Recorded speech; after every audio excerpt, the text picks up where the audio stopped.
Muito bem, dona Mayra Moraes. Você sabe que a gente tá gravando aqui hoje, dona Mayra? Porque isso aqui não é um recado, não é um podcast, não é um vídeo. O que é isso, dona Mayra? Não sei, hoje é feriado e eu já estou aqui em ritmo de foda-se, em ritmo de porque me acordaram. Que coisa absurda, dona Mayra. Estamos gravando conteúdo extra para o Papo de Gordo para falar sobre o filme O Doutrinador. E presta? Nossa, que pergunta mais grossa. E presta? Como assim? Onde está toda aquela cultura de cinema que você tem? Você fica indo pra cabine de imprensa, depois sai de lá fazendo stories e comentando e agora vem com e presta? Ah, meu amor, você sabe que eu tenho muito preconceito, mas é preconceito mesmo, assumo, com filme nacional, com quadrinho nacional, com coisas nacionais. Eu sou completamente antinacional. Preconceito com coisas nacionais. Isso rende um tema em si para um podcast à parte.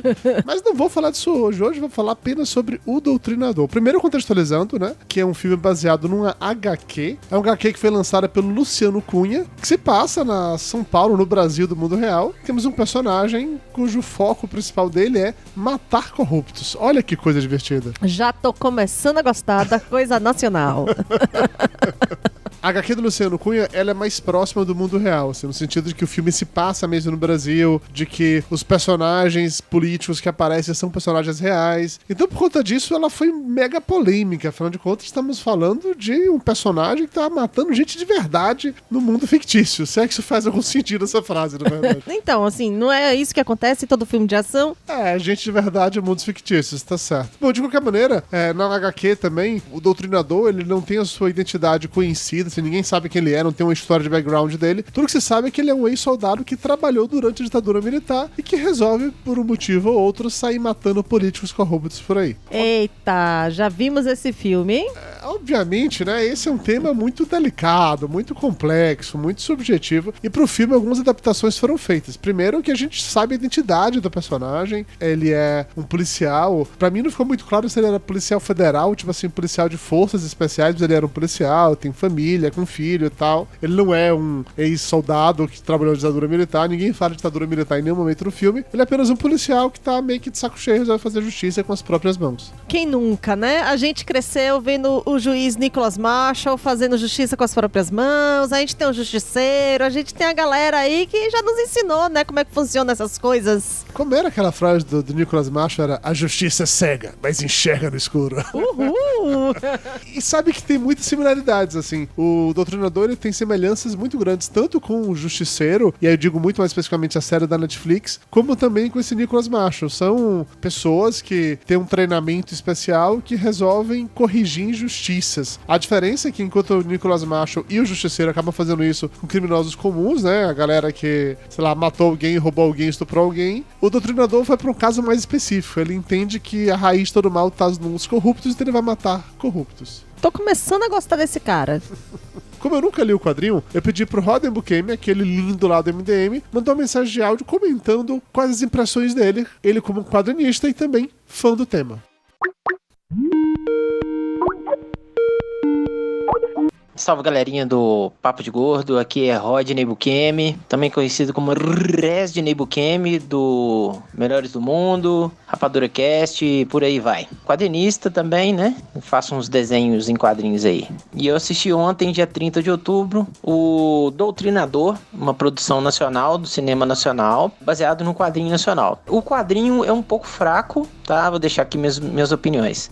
O quadrinho é um pouquinho fraco em relação ao meu tipo de leitura, né? O roteiro é um pouco fraco, a história é bem leve, o conceito do quadrinho é muito bom e tal. Nada do que a gente já não tenha visto ou conhece. Eu gostei bastante do filme, né? Achei a produção muito boa, nível estadunidense, não sei falar, nível hollywoodiano, uma produção muito boa, muito bem produzido o filme, a direção de fotografia é muito boa, a direção é muito boa, os atores são muito bons, a história ficou melhor no filme do que no quadrinho, na minha opinião. Os pontos positivos do filme são que as atuações são boas, tem participações especiais no filme, né? Maria Gabriela, o Pescador Parrudo.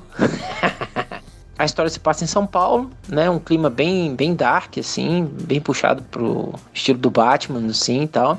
O ponto negativo que eu tenho com relação ao filme é a crítica no final do filme, que tá em cima de um contexto social sociopolítico que o país vem atravessando no momento. Então a crítica no final narrada, né, por uma das personagens do filme me incomodou um pouco. Eu acredito que até o Márcio Fiorito, que estava comigo na sessão, também sentiu um pouco isso. É um pouquinho pesado e tal, porém, eu acho que o filme ele foi exibido num momento muito delicado do país, em que a sociedade está dividida, está se faltando um pouco de educação e respeito da população com os outros, né? E para consigo mesmo.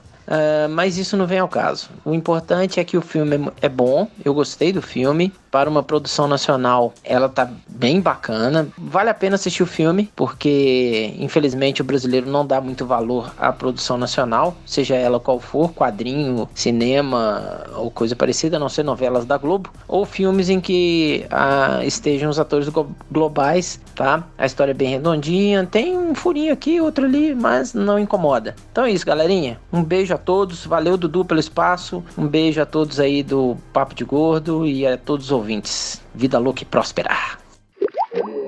O Rod, ele deu uma canelada nesse papo dele ao falar que o pescador parrudo tá no filme. Não está, infelizmente não está. Adoraria muito que o meu amigo Marcos Pasquim, também conhecido como pescador parrudo, estivesse no filme, mas ele não tá. Quem tem é o Eduardo Moscovis, que faz um dos políticos corruptos que são caçados pelo personagem principal. Talvez dê essa pequena confusão. Mas o Rod, ele puxa um assunto bem interessante, meu amor, que é a questão da crítica política no momento que a gente tá passando no país agora. Só pra você ter uma noção, como acaba sendo um tema deveras complexo nesse ponto de polarização que a gente está hoje, esse filme ele mudou a data de lançamento 3 vezes. Ele primeiro iria sair antes das eleições, aí depois resolveram empurrar ele pra depois do primeiro turno, né? É porque fica parecendo propaganda, né? Ou ficava dando ideia pros povos pra sair aí fazendo coisas. Pois é, e aí empurraram ele pra sair antes do segundo turno, mas aí quando ficou claro quem estaria no segundo turno, chegou-se à conclusão que o melhor era empurrar pra depois da eleição, então esse filme foi lançado no dia 1º de novembro. Sabe a decisão. Eu também acho uma sábia decisão pra não acabar virando um momento panfletário, assim. Mas, apesar disso, apesar de ter essa temática, assim, o filme ele não toma nenhum partido, ele não deixa claro que um lado é certo ou outro é errado. E quem fala um pouco mais sobre isso é o Márcio Fiorito, que também é um quadrinista e também faz parte da MDM, mandou um áudio pra gente. Fala galera, aqui é o Márcio Fiorito, sou quadrinista, ilustrador e participante daquela pocilga que é o MDM.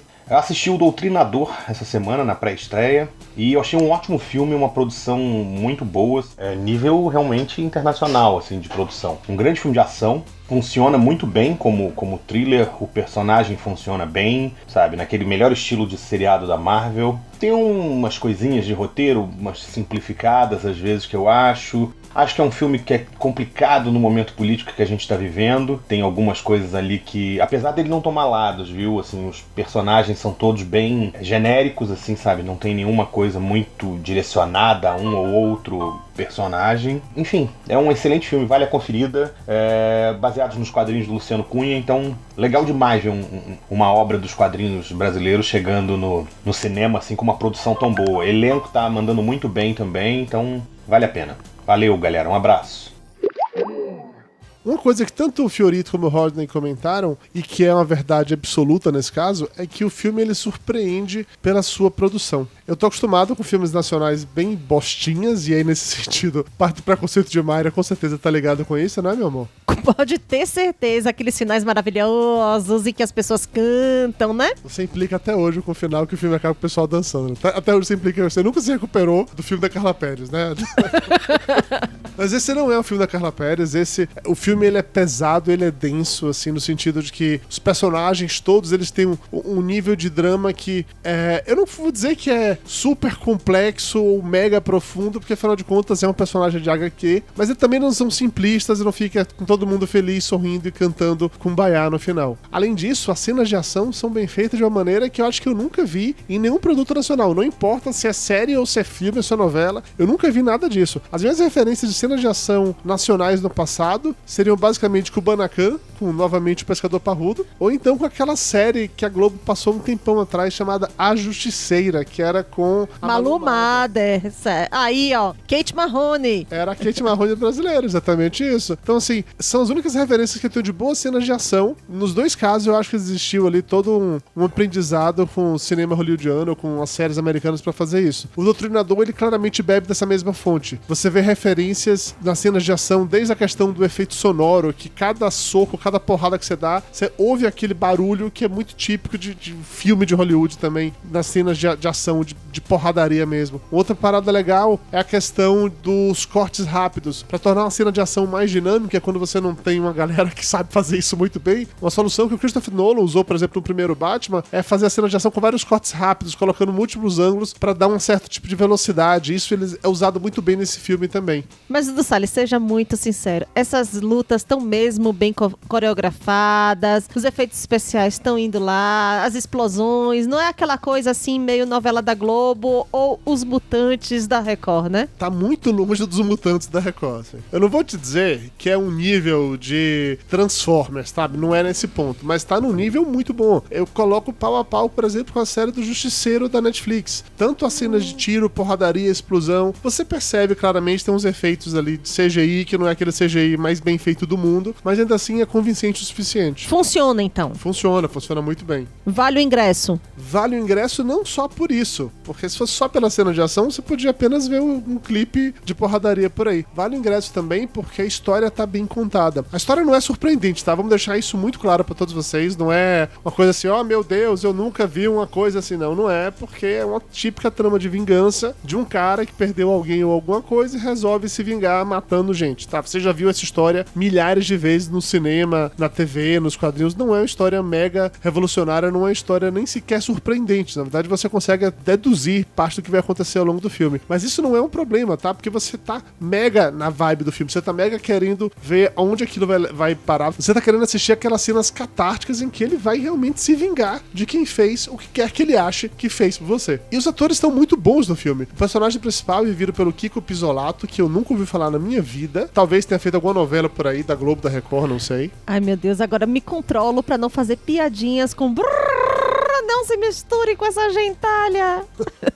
Nossa senhora. Jura que você foi no Chaves agora pra fazer? Não, cara, eu tô aqui assim, mega concentrada, tentando pensar no Justiceiro brasileiro. Aí o cara pega e vem me falar sobre um ator que chama Kiko. Ó, ele participou da novela Avenida Brasil que você adorava. Adorava sim. E esse ator, na verdade, ele tem uma cara assim de que casa mais com personagem bandido do que com policial. Vamos deixar claro que o Doutrinador, ele não deixa de ser um bandido, né? Ele é um anti-herói, ele mata pessoas, faz justiça com as próprias mãos. Isso porque o bicho tem cara de mal. Tem cara de mal. O bicho, assim, se você entra no elevador com ele, você fica tenso. Ele tem realmente cara de mal, e os personagens que fazem os políticos corruptos do filme têm uma cara de corrupto inacreditável, assim. Aqueles que dá vontade de meter a mão na cara, né? É exatamente isso. Todo esse sentido, tudo muito convincente, é tudo muito próximo da realidade. Apesar de que o filme não se passa em São Paulo, e sim numa versão dela chamada, sei lá, São Pedro, São Prado, sei lá, uma coisa assim. Ah, criatividade brasileira. Eu acho que é pra escapar de qualquer tipo de comparação, para não ficar mega panfletário, assim, sabe?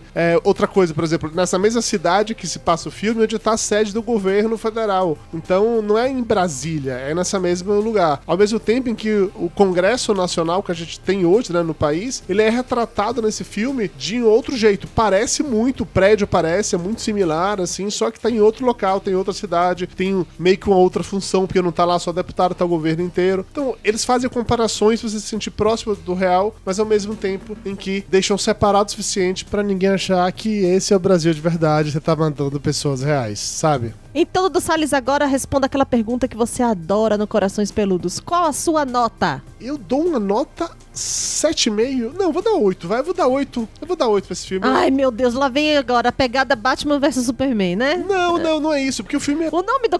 A mãe do cara chama Marta? Não chama, mas seria uma ótima piada. Eu dou uma nota 8 porque, primeiro, por fugir do lugar comum de fazer mais um filme nacional que é baseado numa, sei lá, peça de teatro que as pessoas saem depois cantando e dançando no final, ou que tem aquela cara de novela da Globo, que tem aquela cara de Globo Filmes. Não é, esse filme não tem essa cara. Esse filme tem um visual bem distinto. A direção de fotografia dele é muito boa, os atores estão muito bons, a história pode não ser mega revolucionária, mas é contada de uma forma bem satisfatória. E tem um monte de elementozinhos assim da cultura pop, de quadrinhos que me ganharam, sabe? Um dos personagens trabalha numa comic shop, aí tem quadrinho pra tudo quanto é lado, tem uns diálogos muito interessantes evocando também isso. Merece um 8. E eu digo mais, você que está ouvindo as minhas palavras nesse momento, deveria correr pro cinema e assistir, porque vale muito a pena ver O Doutrinador.